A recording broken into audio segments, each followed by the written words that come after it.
Donc bonjour à tous, je suis le docteur Camus, je suis médecin généraliste de formation et aussi directeur médical de Medavise. Aujourd'hui, on a le plaisir d'accueillir le docteur Nicole Jouan, qui est dermatologue et vénérologue, parler un peu de téléexpertise, vous exposer un petit peu les bases de la téléexpertise, ce qu'on peut faire, ce qu'on ne peut pas faire, avec un focus spécial cette fois-ci sur la dermatologie. Moi, j'ai fait mon clinica à Paris, j'ai été ensuite travailler aux urgences, j'ai été travailler au Brésil. Je baigne dans la télémédecine depuis 2016 et j'ai rejoint l'équipe de Medavise en 2019 comme directeur médical. Les quelques chiffres, donc un peu plus de 250 000 téléconsultations depuis le début, 9 000 utilisateurs de Medavise qui regroupent 50 spécialités et on accompagne aujourd'hui environ 70 projets de CPTS à travers la France.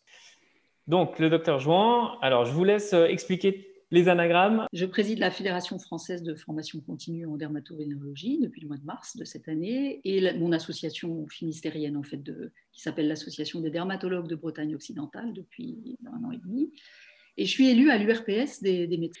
Et alors, donc vous me demandiez depuis quand je fais de la téléexpertise structurée. Alors ça a commencé un peu au même moment que les Hauts-de-France, alors que nous, les Hauts-de-France, vous étiez terre d'expérimentation de la télémédecine. Et pas nous ici en Bretagne, malheureusement. Donc, on a dû un peu ruser et essayer d'avoir quand même des crédits pour des fonds. Et on a fait, avec mon association et avec l'URPS, une boucle de téléexpertise avec un outil. Et on a fait tout un programme de téléexpertise à l'usage des EHPAD du Finistère, en fait, sur les thématiques de la cancéro et des plaies. Et on s'est rendu compte que ça marchait bien. Mais à l'époque, on n'était ni rémunéré ni quoi que ce soit.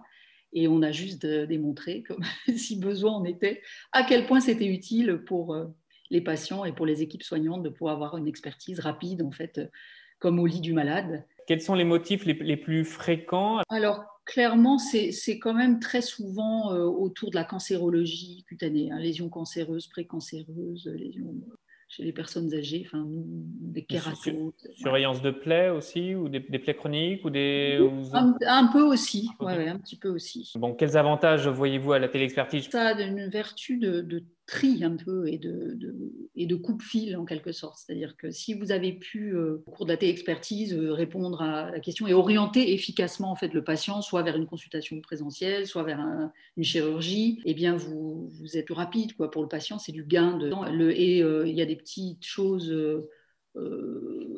toutes bêtes, hein, c'est le contre-jour, par exemple, à éviter des contre-jours, faut se mettre plutôt face à la fenêtre si une photo doit être prise plutôt que dos à la fenêtre. Enfin, c'est aussi du bon sens. Donc, en tant que médecin requérant, à quoi dois-je faire attention? Donc, les photos, plusieurs, sous divers angles, du jour frisant, des choses comme ça, j'imagine aussi. Éventuellement, oui, pour une lésion qui a du relief. Peut-être mesurer aussi la lésion, éventuellement, mettre un petit double décimètre. Vous me disiez finalement que c'était plus structuré, que c'était sous forme de téléexpertise officielle, alors que par SMS ou par WhatsApp ou des choses comme ça, c'était toujours un petit peu, il manquait à chaque fois la moitié des informations. Ouais, Donc, voilà, alors c'est vrai que du coup, on se force plus en tant que médecin requérant à faire comme un vrai courrier si c'est structuré. Puisque j'anime un DPC pour la fédération de dermato sur la télémédecine, de convaincre mes collègues d'opter pour de lâcher le SMS et le mail, y compris avec les patients, et de se mettre dans des circuits sécurisés. Alors, on a vu beaucoup WhatsApp, par exemple, pendant le confinement. Alors, pourquoi pas, hein, ça a rendu des services. Et on se souvient quand même que même l'assurance maladie a autorisé FaceTime, WhatsApp pour des téléconsultations pendant le confinement. Ceci dit, c'est quand même pas une panacée. Et on peut se dire que si on a anonymisé la photo, c'est bon, on peut envoyer par SMS, etc. Mais en fait, non, ça ne marche pas comme ça. Hein.